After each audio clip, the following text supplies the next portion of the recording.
So what are we calling this? Territory stories? Yeah. You think it's a good idea? Welcome back to Territory Stories.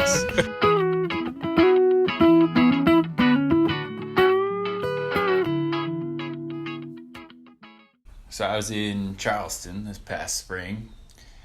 I was on a little bit of a mission, both kind of businessy stuff, trying to figure out if I was going to end up moving down there for PT school, but then also had this couple month fantasy of going down there to go explore the Lowcountry, looking for redfish.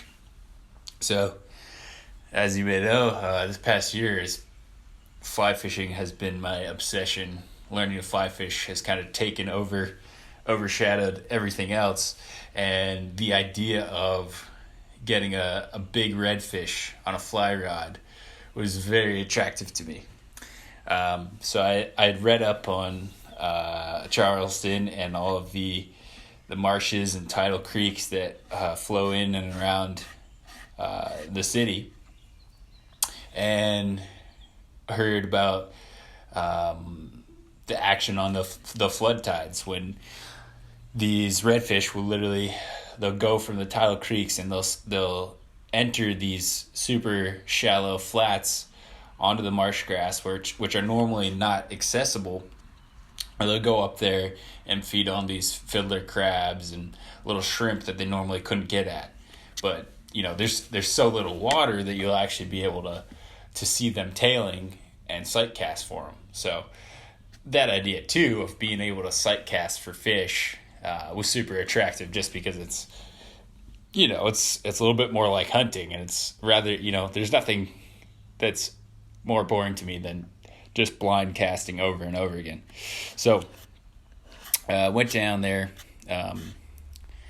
and the first day was just beautiful. Obviously I was on a bit of a budget, so I didn't have enough money to get a guide to go show me around, put me on a fish or anything like that.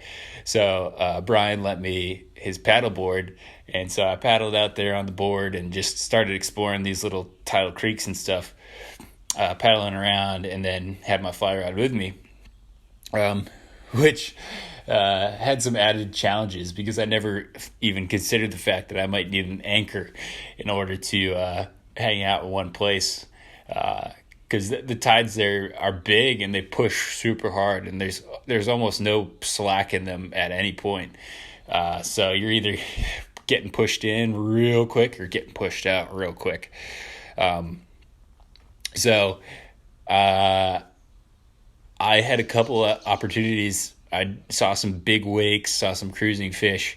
Thought they were redfish, not sure, obviously, because I didn't get to see them, but I was just scrambling. I was basically spinning on my paddleboard, grabbing my fly rod to try to cast in front of these fish. Got the fly in front of them, no takers. I'm starting to move backwards, just ripping down the big creek, and constantly having to adjust my cast as the creek is pushing me out in position and the fish are going the opposite way.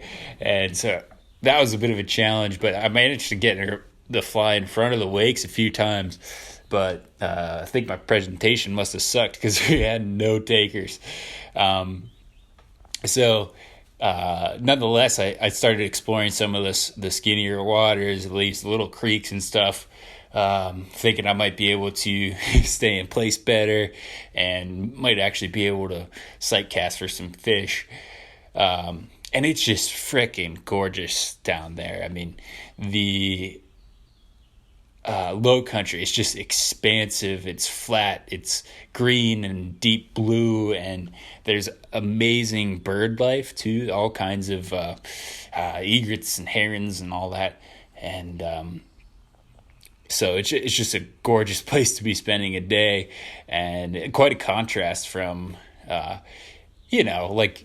obviously Charleston's not a big city, but it's still urban and compact. So to go from that and all the perks of being in a beautiful historic city to just vast flat emptiness was awesome. nonetheless, I found some little flats, cast all through them, never saw any tails, nothing.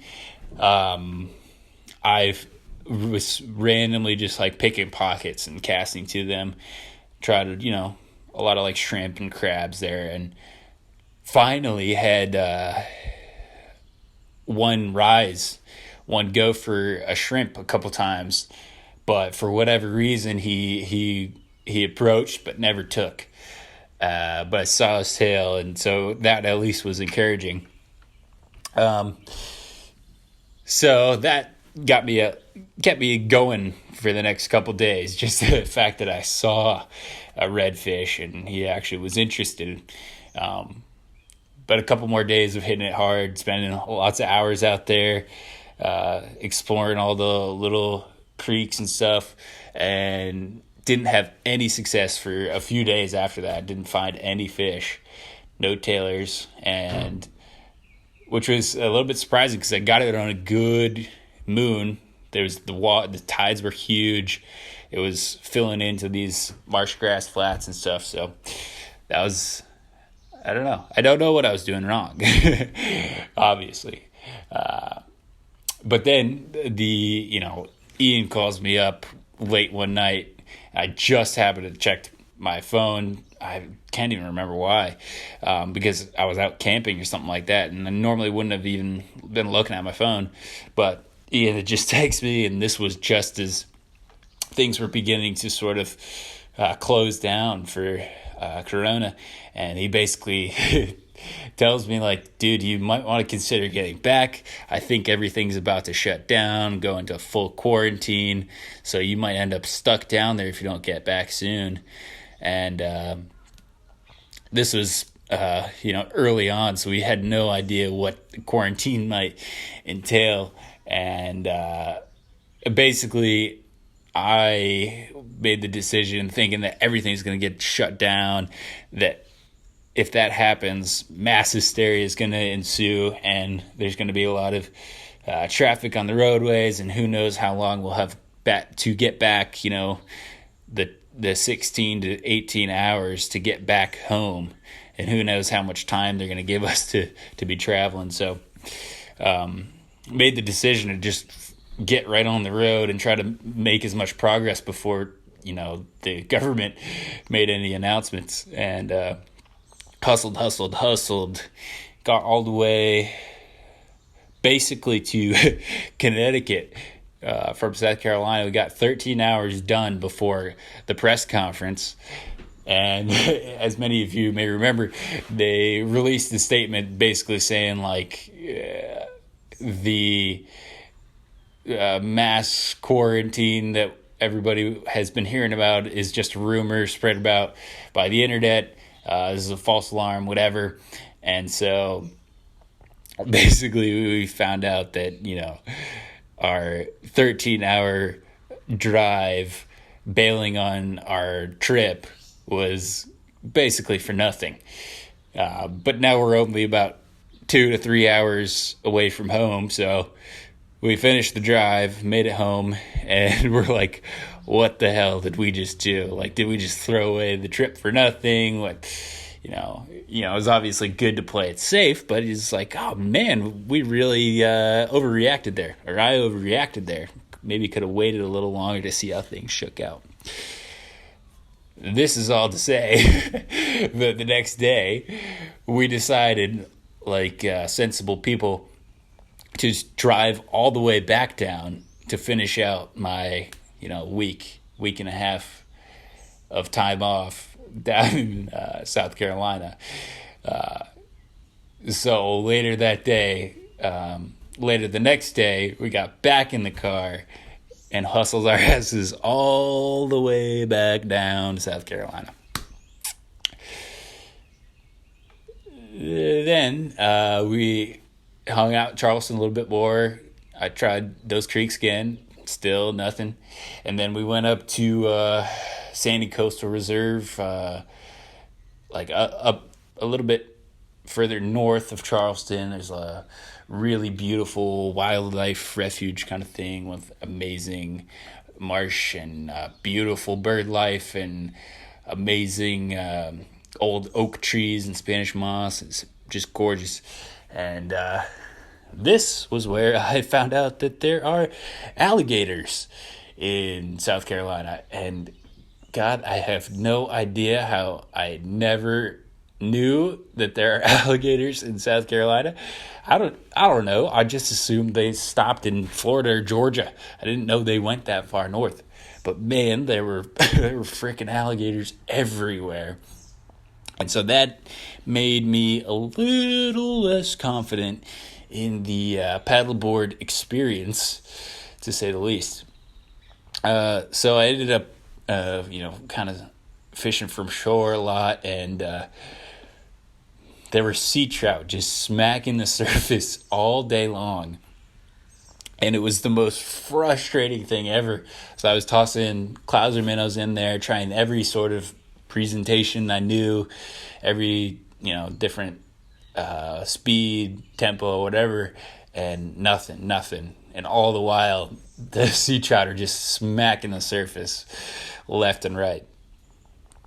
So that went on for another 2 or 3 days, and I was just getting skunked. And we explored some other places, long story short, it gets to the last day, and I explored this one creek. It was supposed to be real good, and it had some shore access, some marsh access, and so I went there, and of course, I'm thinking at this point, hopes are not too high that I'm going to get my redfish, but I'm like, yeah, of course I'm going to put in my last couple hours. You never know. It's fishing after all, something could happen. And make, hundreds of casts, spend about 3 hours there on a good tide.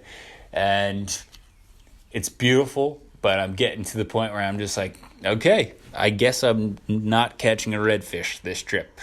I'm down to my last couple casts where I'm going to need to head back soon, and just okay, last one. And finally, I actually decide this is going to be my last one.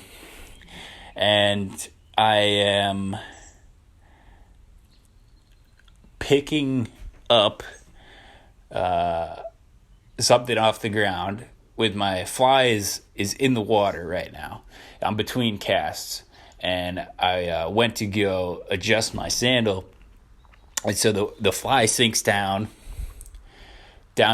basically to the bottom, and then I go up to pick up my rod and cast once more, and sure enough, there's tension on the end of the line.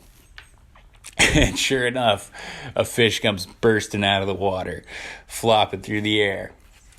I bring it in, not too much of a fight. What is it? A frickin' flounder. Not only that, but the flounder was false hooked. So, not only did I not catch a redfish in a week and a half, not only did I not catch a fish till the last cast of the trip, but I got it not on a cast, but by leaving my fly on the water and letting a fish basically lay right on top of it and false hooking it.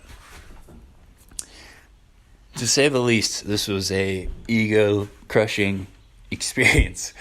What is the lesson here? Man, I don't know. I think it was just that no matter what sort of expectation or dream or fantasy you might have about a trip or an experience, when it gets down to it and it gets down to interacting with nature, all bets are off. What's going to happen is going to happen.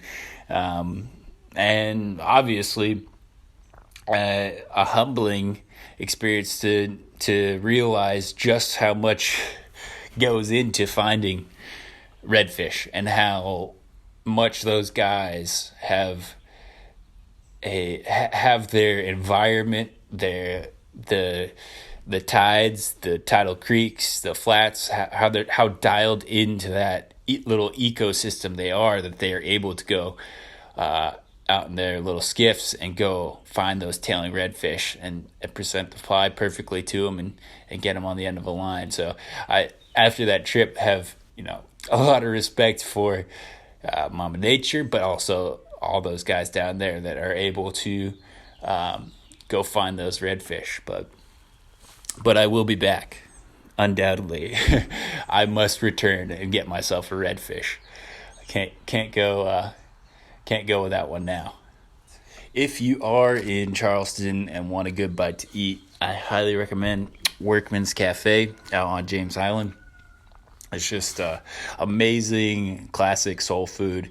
You're not going to spend much money, but you can eat real good there. Get your mac and cheese, cornbread, collard greens, fried chicken. I had the meatloaf, which was the best meatloaf I've ever had, and I'm not a meatloaf guy. So the fine ladies there will hook you up, and you'll be eating good. So Workman's Cafe, go check it out.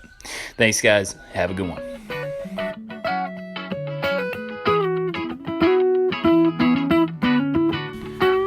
If you want to grab a PBME shirt, you can click on the link down in the info below. We just got a order of these Persistence Runs Deep shirts in, and they're kind of our homage to our history as persistence hunters and how persistence hunting and endurance running helped shape the human body anatomically and physiologically. It's got a cool little elk design on there as well. So if you dig those, again, you can just click on the link down in the info and get yourself one. All right. Hope you're doing good. Over and out.